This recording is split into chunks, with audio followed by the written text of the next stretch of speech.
Hey, what's going on? You know who it is, you know what it is. All right, you guys, for anybody that follow my channel, everybody knows I call it straight down the middle. You know, I call it how it is. You know what I'm saying? I just try to be objective, and I just try to be fair when it comes to how I cover boxing, how I cover sports, how I cover certain subjects. Now, there are certain subjects that, of course, I have to show a bias for, because at the end of the day, a bias is being shown towards me. So I have every right to respond in the way I feel that I'm being treated. If I'm being treated fair, then, you know, I'll treat a situation fair. But if I see some unfairness, then I'm going to be unfair. I give out what's thrown back at me. But, okay, let me talk about the fight, the aftermath of Errol Spence versus Danny Garcia, in which Errol Spence defeated Danny Garcia via unanimous decision. Most people thought that Errol Spence won the fight going away. The only thing that's up for debate is how many rounds do you think Danny Garcia actually won in that fight. Me, myself, I only could find it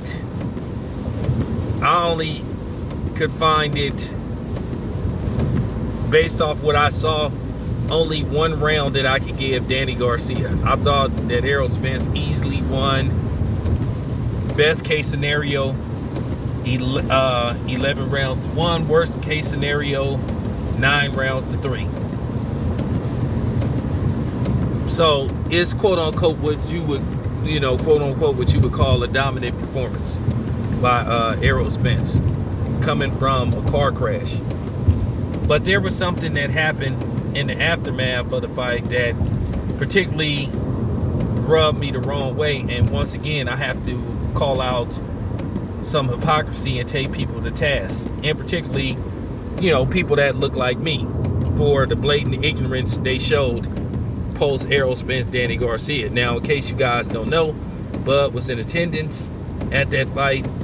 There was a little bit of a issue. Well, it was an issue after the fight.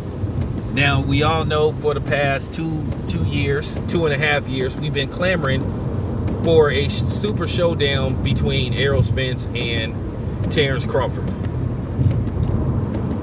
But we haven't been able to get that fight made because of just various reasons, a whole bunch of finger pointing, back and forth between the promoters, the fans, and whatnot, and certain content creators. Me, myself, I just want the damn fight.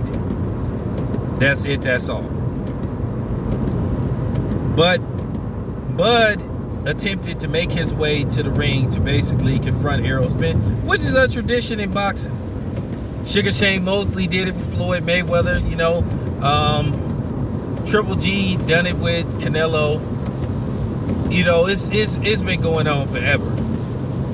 But certain fanboys want to try to change the narrative. At the end of the day, a boxer, you always want to see, as long as he's active and he's considered one of the best fighters on the planet, you always want to know what his next fight and who his next opponent is going to be. And if it's a super fight that the fans are clamoring for, well, if that guy comes to the fight and he's in attendance, then, you want to get amped for the next fight. So when I hear people say, oh, well, that was so-and-so's moment, and like I said, y'all full of shit. But nevertheless, Bud tried to, make his way towards the ring. Then you had some dudes, I guess they was Errol Spence fanatics or fanboys. They come over there talking about this Errol City and all this stuff. And then, of course, these fucking clowns talking about they'll get it popping and all this shit, threatening Bud and all that kind of stuff. Get it popping for what? And they'll try to say, why are you, for real? Now, before anybody, start coming on here talking shit, this isn't a shot at the brothers from Dallas, because they got some good brothers in Dallas. But I'm just talking to, in particularly, those niggas that did that weak ass shit, because at the end of the day it was weak. And if you listen to this video, you a clown. So you stopped the dude from entering the ring that basically was trying to set up a fight. That wants a big fight. Talking about you would get it popped. What you like threatening somebody for? Why are you threatening another black man? And this is what I'm talking about. But you notice you got a bunch of these fake pro-black content creators, well, claim to be pro-black content creators. Nobody brings that up because at the end of the day, they have a certain agenda that they pushing. But they don't call them dudes out for their blatant ignorance. And I just wanted to kick back and see was anybody gonna bring that up. Well, you know, I'll get it started. Let me tell you something. When Sergey Kovalev was in Oakland, nobody stopped Sergey Kovalev from getting into the ring to confront Andre Ward. I was at that fight. And y'all know I was at that fight. Nobody wasn't trying to stop Sergey Kovalev.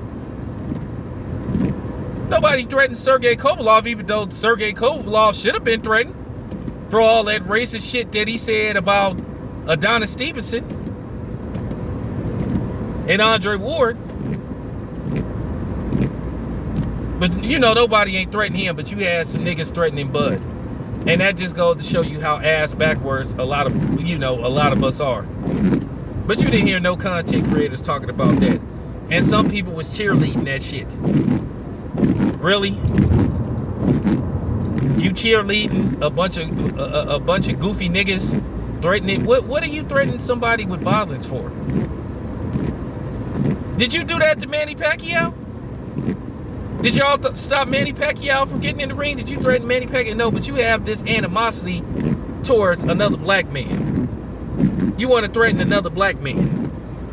And this is what I'm saying about why you shouldn't listen to some of these fake content creators, because a lot of them fake. They don't call it right down the middle. Like I said, they only talk that black shit when it's convenient for them. But me, I'm consistent with it. No, and I am not like blaming this on Errol Spence. I'm blaming it on those dudes that call themselves trying to speak on behalf of Errol Spence. And from what I heard, they wasn't even part of Errol Spence's team. They was just some niggas just, you know, displaying their ignorance. Because that's the only way you can put it. It's like this. Can't blame that on white people. Gotta blame that on them. What you trying to stop somebody for real? What you threatening somebody for, talking about you or shoot somebody? And don't say that, look, I'm from the streets, man. And I know what people mean when they say it'll pop off. Oh, it'll pop off in here. Like, man, like, what's wrong with you niggas? Like I said, nobody wants to bring that up, though. Nobody wants to bring that up. And like I said, I'm not putting this on Errol Spence, and I'm not putting this on the brothers from Texas. I'm putting it on them niggas for showing their ass and acting like some clowns. And that's the only way you can put it. Do y'all do that to the boys in blue? Because I mean, after all, Texas is an open carry state. Do you have that same attitude? Do you have that same energy for the boys in blue when they, you know, take out one of our unarmed brothers? Do you, for real? I'm just keeping it 100. This got to be said. Ask me, do I care about somebody being mad because I'm putting out these type of videos? Because once again, I'm keeping it 100. That wasn't even called for.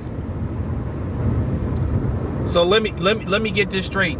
Nobody can get in the ring to confront Errol Spence except Manny Pacquiao, which Errol Spence invited Manny Pacquiao into the ring. Why didn't he do the same for Bud after he defeated Danny Garcia? Mikey Garcia.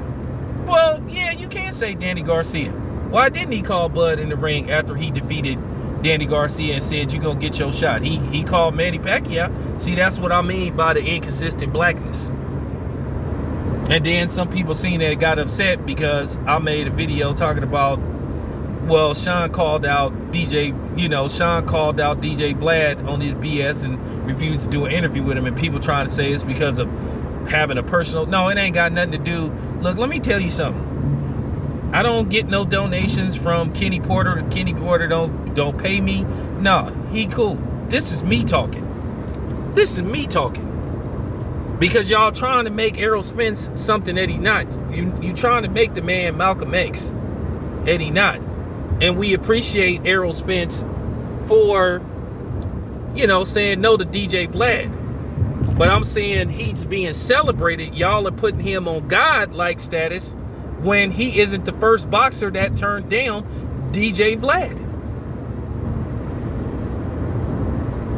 That's all I'm saying. If you upset about that, that's your damn problem. But this needed to be said. Y'all gotta have that same energy. Like I said, why didn't y'all run up on Manny Pacquiao? Why wasn't you threatening him?